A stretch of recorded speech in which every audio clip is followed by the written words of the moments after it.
Assalamualaikum warahmatullahi wabarakatuh.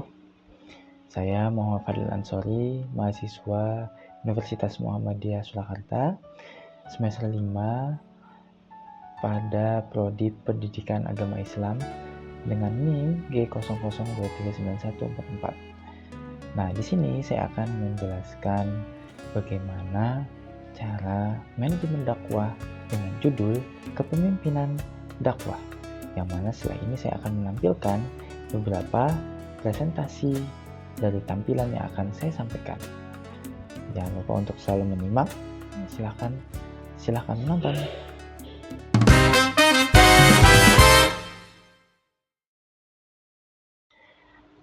Dakwah saat ini tidak hanya berbicara soal menyampaikan ajaran Islam, tetapi juga tentang bagaimana mengelola gerakan dakwah agar tepat sasaran. Perubahan sosial seperti modernisasi, digitalisasi, dan dinamika masyarakat membuat dakwah membutuhkan model kepemimpinan yang adaptif. Ketika dakwah hanya dijalankan tanpa kepemimpinan, seringkali gerakannya tidak terarah, tetapi berkelanjutan dan kurang berdampak.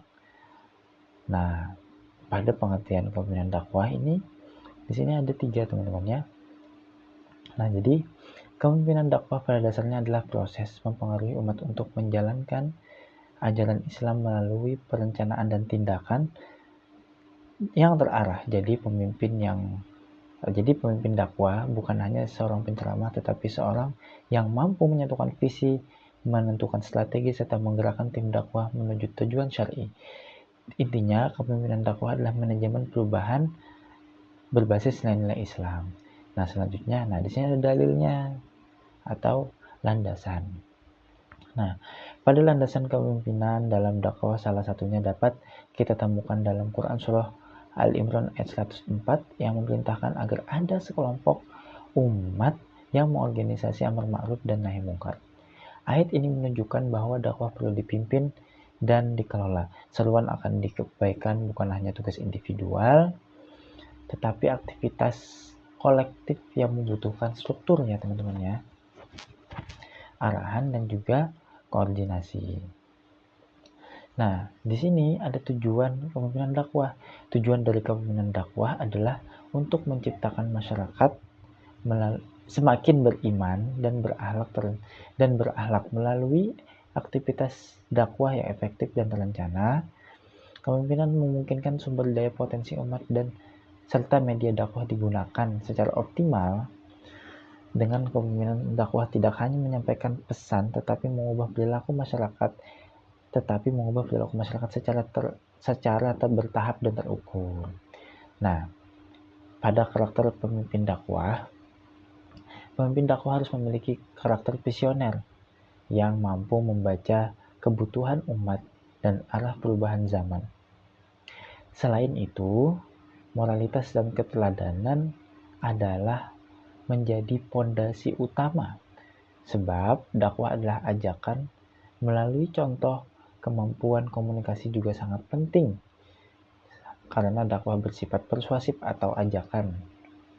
Dan pada era modern, pemimpin dakwah harus adaptif terhadap teknologi agar dakwah relevan bagi generasi digital. Nah, jadi pada karakter pemimpin itu juga harus pintar dalam yang namanya public speaking dan juga harus pintar dalam yang namanya ngomong, dan juga harus persuasif karena bersifat ajakan ya teman-teman. Nah, pada hal tersebut, jadi kita juga harus tahu bagaimana tantangan-tantangan kepemimpinan dakwah pada hari ini. Yang pertama adalah krisis keteladanan atau polarisasi umat dan derasnya informasi digital yang sering kali memecah belahkan dakwah. Nah, jadi banyak hoax-hoax itu yang memecah belahkan kita. Selain itu, beberapa dakwah belum memiliki budaya organisasi yang kuat, sehingga aktivitas dakwah mudah berhenti atau tidak berkelanjutan. Semua ini menuntut kemampuan pemimpin untuk menjaga persatuan. Nah, jadi kejelasan visi dan penguatan manajemen dakwah juga.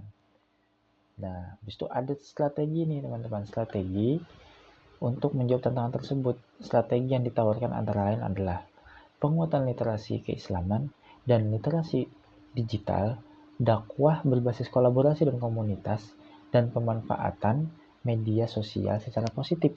Nah, jadi untuk edukasi keagamaan, selain itu pengembangan kader dakwah berkelanjutan menjadi syarat utama agar dakwah tidak berhenti pada satu generasi, tetapi terus berkembang.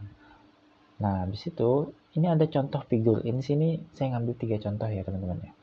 Ada Umar bin Khattab, sebagaimana dia menunjukkan peran kepemimpinan dalam tata kelola pemerintahan dan keadilan. Dalam konteks Indonesia, Kiai Haji Ahmad Dahlan menunjukkan bagaimana dakwah mampu mengubah masyarakat melalui pendidikan, sosial, dan pemberdayaan. Nah, yang terakhir itu ada sebagai junjungan kita yaitu Rasulullah SAW. Beliau memimpin transformasi sosial secara total dari masyarakat jahiliyah menuju masyarakat beradab. Nah, para tokoh ini menunjukkan bahwa kepemimpinan dakwah adalah gerakan perubahan. Nah, dan yang terakhir itu adalah kesimpulan dari manajemen dakwah yang berjudul kepemimpinan dakwah. Dari pembahasan ini dapat disimpulkan bahwa dakwah membutuhkan kepemimpinan strategis untuk menjawab tantangan zaman. Pemimpin dakwah harus memiliki keteladanan, visi misi depan, kemampuan komunikasi, dan adaptasi terhadap kemajuan perkembangan teknologi. Keberhasilan dakwah bukan hanya ditentukan oleh isi peran teman-teman, tetapi oleh kualitas pemimpin, kualitas kepemimpinan yang mengarahkan, mengelola, dan menggerakkan umat. Nah, terus demikian pemaparan saya mengenai kepemimpinan dakwah. Semoga materi ini dapat memperluas pemahaman kita, dan ini bukan cuma sekedar tugas, tapi juga sebagai ajakan dakwah. Nah, bahwa dakwah bukan hanya kegiatan seremonial, tetapi harus gerakan perubahan, bukan hanya kegiatan seremonial, tapi gerakan perubahan sosial memerlukan kepemimpinan yang kuat dan bernilai. Nah, terima kasih atas semua perhatiannya teman-teman. Nun wa qalam wa maisturun fastaghfirullah. Wassalamualaikum warahmatullahi wabarakatuh.